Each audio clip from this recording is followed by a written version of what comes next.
my next guest encourages us we miss so much by not looking up. But if you look up, and particularly with the help and advice from my guest book, The Art of Stargazing, it's incredible what you might see.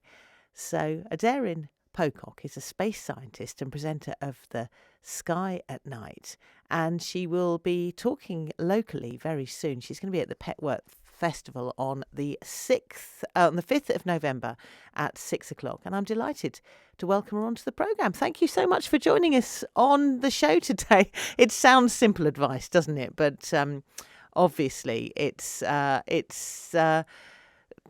obvious, but we don't do it, Maggie. Yes, and thank you for having me on the show. Lovely to be here. But yes, it is. I think we just get caught up in our busy lives, and there's a lot of light pollution going on and things like that, and it really is hard to sort of just stop and sort of look up. But if you get one of those clear nights, I always say it's so worth doing. We miss so much. Now let's go back to when you were a child, because you've got this staggering academic career, but you struggled with dyslexia, which can be a real battle to overcome. Yes, actually, and it's a battle I continue with today. And writing books is quite challenging for me. And I have to write how I'd give a talk or a speech, because if I try any other way, I get caught up in my mind.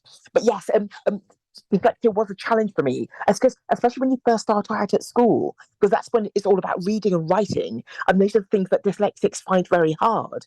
But now I actually see my dyslexia as my superpower, because it makes me more logical, it makes me more empathetic.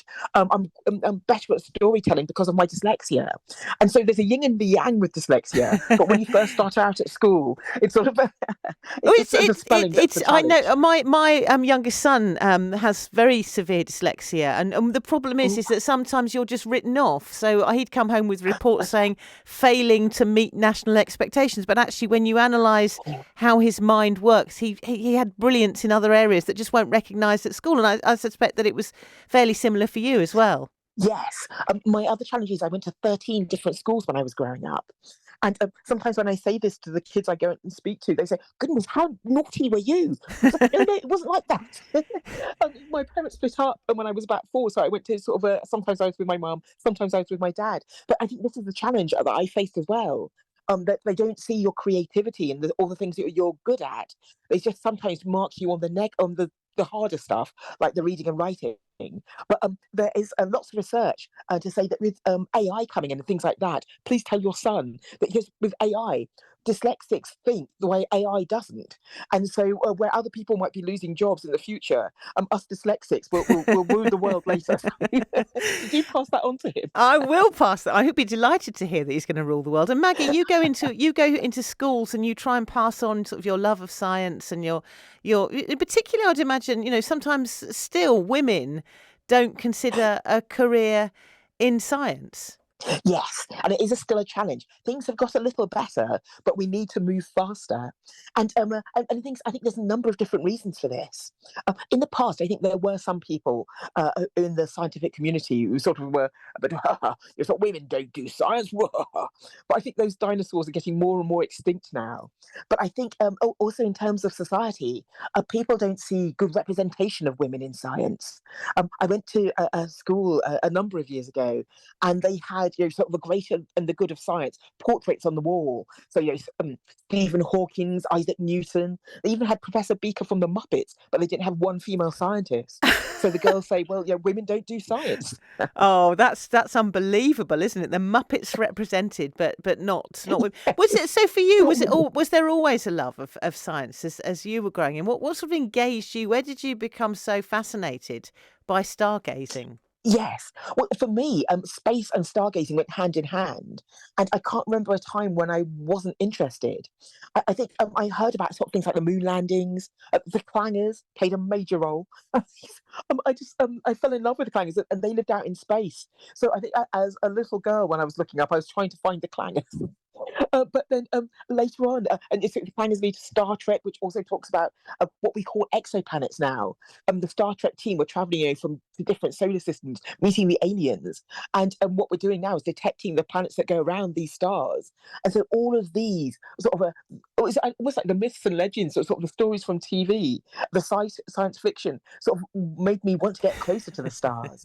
But another big role was Patrick Moore, because I used to watch the sky at night as a child, and Patrick will say, if you go out tonight, you'll see this. And so I just sort of went up to the top, of the council flat we were living in, and look out of the window and try and see if I could crane my neck round to see what Patrick was talking about.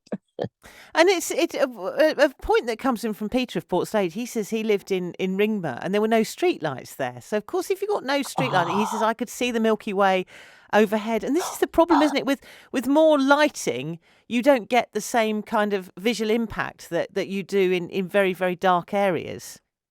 No, and I've been lucky enough to go to some fantastic dark areas. In August, when we were filming The Sky at Night, I went to the VLT, the very large telescopes in the Atacama Desert in Chile, and there's no light pollution, and it's sort of you're on the chopped up the top of a mountain, so you're even closer to the stars, and so less atmospheric disturbance. And then it's amazing. But even sort of growing up in London with all the streetlights, the brighter constellations do shine through things like the Plough and Orion. And so, you don't get the full majesty, but you do get some. But also, I live in Guildford, and at about 1 o'clock in the morning, they turn off the streetlights.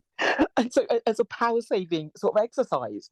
And but it is a wonderful time to do some stargazing because there's just less lights out there. So the street lights go out, and you come out and do some gazing. Yeah, What about the then? Stars appear. What about then emerging from behind your telescope to in front of the TV cameras and sort of becoming, part of television programs? How was that? Yeah, well, it's quite interesting because it was never something I would have expected to do, and especially The Sky at Night. Because watching Patrick as a child, I never thought I'd follow in those footsteps. But it turns out that I was working as a space scientist and loving my job, sort of building satellites, some that look out like James Webb Space Telescope into deep, dark space.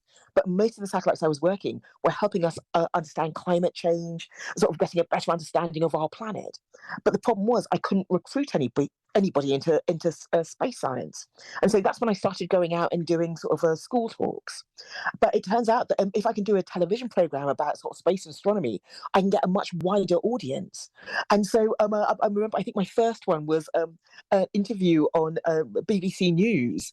And I was a bit like the rabbit in the headlights, but again, I was able to sort of speak to many more people. And so that got me the bug and enabled me to eventually work on The Sky at Night.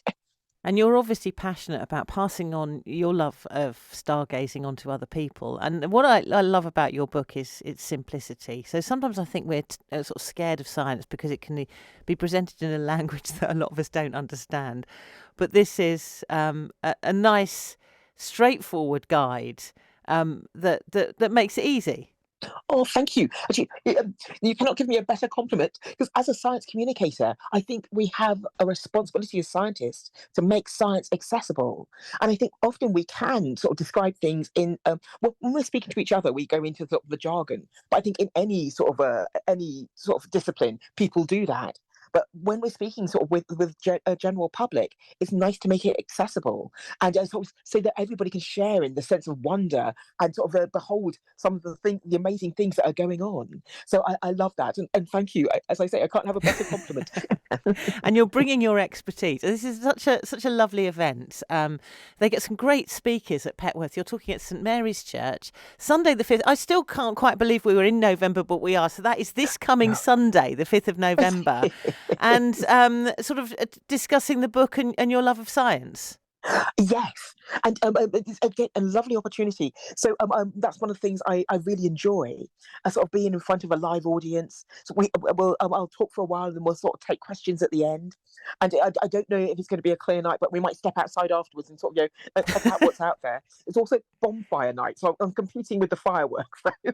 Oh, that's such an opportunity, though, to step outside with you and have you explain exactly what's going on above us. Do people? I mean, people must ask when you do these events. You must get all sorts of. What's the most common questions? Do people ever ask you anything you just can't answer? Oh, quite often actually. In fact, I read a children's book recently, and it was talking about sort of the questions that kids have asked me over the years.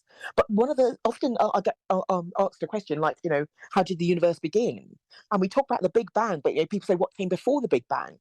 And I like to say, we don't know. We're with things like the James Webb Space Telescope, we're looking back in time because the light has taken so long to get to us, sometimes billions of years to get to us. So we can look back in time, but we can't really go before the Big Bang. But this is one of the mysteries of the universe. And that's what I like to encourage the kids and the grown-ups too, actually, to come and help us, because we don't have all the answers. But yes, together we can sort of work out and perhaps get an understanding of, do we live in a multiverse? Are there many sort of parallel universes going on at once? We don't have the answers to these questions, but I love the mystery, and it also keeps me in a job. Oh, it's been such a pleasure having you on the programme. Thank you so much for joining us, Maggie. And you can come along and see Maggie at St Mary's Church, Petworth, Sunday the 5th of November. Thank you for being our guest. Really nice to have you on. And you can get, if you can't go along to the event, you can get her book as well, which is called The Art of Stargazing.